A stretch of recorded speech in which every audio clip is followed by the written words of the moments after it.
할렐루야. 3월 23일 토요일 묵상 말씀을 시작하겠습니다. 하나님 영광을 위하여. 나사로의 죽음은 하나님 영광을 드러내기 위함이었습니다. 예수님이 스스로 내가 보낸 자다, 하나님의 아들이다, 그리스도다, 메시아다 할 수 없습니다. 사건을 통해서, 나사로의 사건을 통해서 이스라엘 만방에다가 선포하였습니다. 내가 생명을 구원하러 왔다, 생명을 살리러 왔다 라고 말씀하신 것입니다. 예수님 시대뿐만 아니라 구약 시대의 모든 사람들, 특히 이스라엘 사람들, 하나님 영광을 드러내기 위함이었습니다. 하나님 영광을 위하여 살아가야 합니다. 그러면 화도 비껴가고 조그마한 복이 아니라 더 큰 복을 받게 됩니다. 더 큰 희열을 느끼게 되고, 자그마한 것에도 감사하기 때문에 항상 삶 속에서 은혜를 누릴 수가 있습니다. 감사하지 않으면 은혜는 받을 수가 없습니다. 반드시 감사해야 합니다. 감사한 마음이 없으면 은혜가 무엇인지, 은혜라는 선물을 받을 수가 없습니다. 사울은 하나님의 영광을 위하여 살지 못했습니다. 다윗을 보호하고 지키고 수호에도 무엇한데 죽이려고 하였습니다. 자신의 생명의 은이 뿐만 아니라 이스라엘 민족의 생명의 은인이었습니다. 민족적인 사람입니다. 그런데 하나님 영광을 위하여 살라고 왕이 되게 해줬는데 그 힘을 가지고 다윗을 죽이고자 했습니다. 그러면 자신이 죽는 겁니다. 하나님이 주신 힘을 가지고 하늘의 사람을 죽이려고 하였습니다. 있을 수가 없죠. 계명성이 쫓겨나듯이 쫓겨나게 된 것입니다. 하늘의 주관권에서 쫓겨나는 것입니다.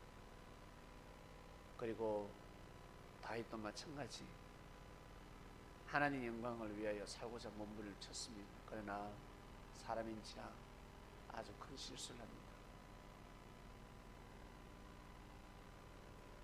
그리고 다윗의 아들들,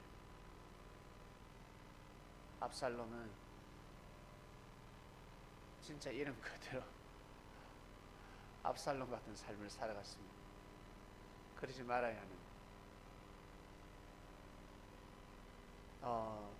압살롬 아주 축복된 이름인데 그 축복이 망령된 이름으로 변화되어 버렸습니다. 어떠한 일이 있어도 아버지를 지켜야 합니다. 압살롬의 사명은 그거였습니다. 자녀들 중에서, 형제들 중에서 아주 뛰어난 인물이었습니다. 쿠데타를 일으킬 정도면 얼마나 담대하겠습니까? 다윗보다 더 담대했을 것입니다. 자기 아버지보다 더 담대하고 더 훌륭하고 지략가이자 모략가이자 아주 지혜로운 자입니다. 그런데 그것을 가지고 반역자가 되었습니다. 모두 다 기회가 있었습니다. 너희들은 그렇게 살아라, 반역자로 살아라, 사울아 변질되어서 다윗을 죽이려고 해라. 그게 아닙니다. 다윗을 연단시키기 위해서 네가 다윗을 죽여야 되지 않겠냐, 죽이고자 몸부림쳐야 되지 않겠냐, 그것은 하나님의 뜻이 아닙니다. 하나님은 그렇게 섭리하시지 않습니다. 솔로몬 또한 마찬가지 지혜를 받았습니다. 하나님 영광을 위해서 살아야 합니다. 솔로몬뿐만 아니라 솔로몬에게 결혼을 한 이스라엘 땅으로 시집살이하러 온 공주들 어떻게 하나님 영광을 위해서 살아야 합니다. 근데 우상을 그대로 가지고 들어왔습니다.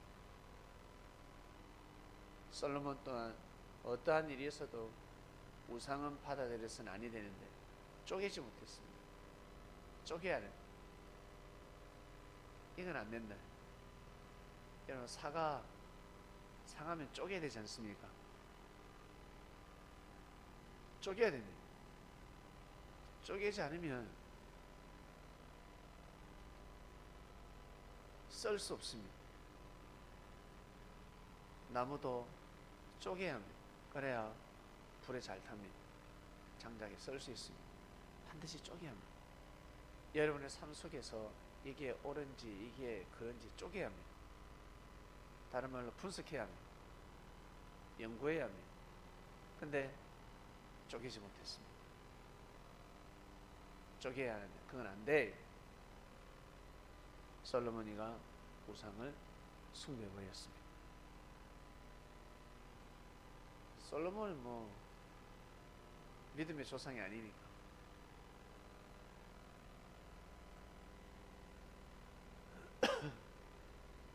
아브라함도 쪼개지 못했습니다. 쪼개지 못한 게 무엇일까? 뭘까 도대체? 400년 동안 후손이 400년 동안 객생을 한다 그랬는데 도대체 뭘 쪼개지 못했을까? 사과를 못 쪼갰을까? 장작을 못 쪼갰을까? 나중에 아브라함한테 가서 물어보시길 바랍니다. 진짜 못 쪼갠 게 뭡니까? 그때 못 쪼갠 게 무엇입니까? 라고 한번 물어보시길 바랍니다. 뭐겠습니까? 성경에 다 답이 나오죠. 삼손은 진짜 하나님의 영광을 위해서 살 수 있었습니다. 호련 단신으로. 다윗은 그렇게 살지 못해요. 다윗은 패거리가 있어야 합니다.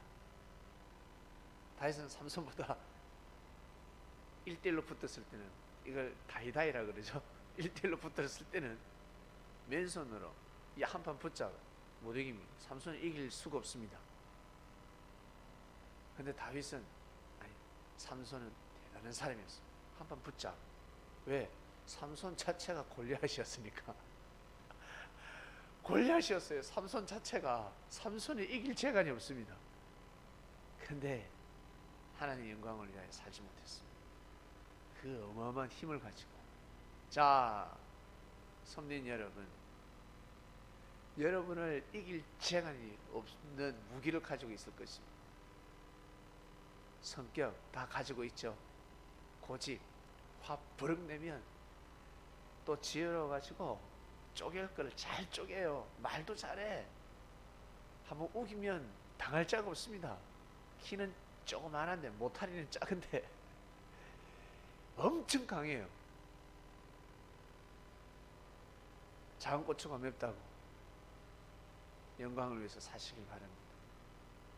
하나님 영광을 위해서. 그거 잘못 사용하면 독이 되고 자기 자신이 죽는 겁니다. 여러분이 가지고 있는 삼손 같은 힘, 삼손 같은 지조, 절개, 삼손 같은 믿음, 삼손 같은 봉사, 헌신하는 거, 충성스럽게 일하는 거, 꼼꼼하게 일하는 거, 끝까지 일하는 거, 형제를 배려하는 거. 힘이 좋아서 그렇습니다. 저 왜 자꾸 배려하지? 힘이 좋아서 그렇습니다. 힘이 약한 사람은 배려하지 못합니다. 몇 번 하다 말아. 선민들 품어주다 말아봅니다. 에이, 나 상종 안 할래. 힘이 약해서 그렇습니다. 그 힘을 꼭 하나님 영광을 위하여 사용하시길 바랍니다. 그래야 됩니다. 자, 이번 주는 하나님 영광을 위하여 주간이었습니다. 말씀에 떡을 떼면 한도 끝도 없습니다. 성경을 보면 그 주의 말씀의 주제에 따라서 깨달음이 오게 될 것입니다. 아, 나는 하나님 영광을 위하여 살아야 되겠다. 그리고 자녀들에게 이 아비가 하나님 영광을 위해서 살듯이 너는 이 애비보다 더 뛰어나기 때문에 더 하나님 영광을 위하여 살길 바란다. 너도 하나님 영광을 위하여 살아라. 그 유산을 물려주시길 바랍니다. 하나님 아버지 감사합니다. 예수님 말씀 듣고 하나님 영광을 위하여 살게 되었습니다.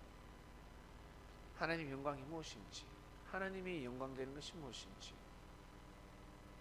하나님의 뜻을 빛을 발하게 하는 것이 무엇인지 알게 되었습니다.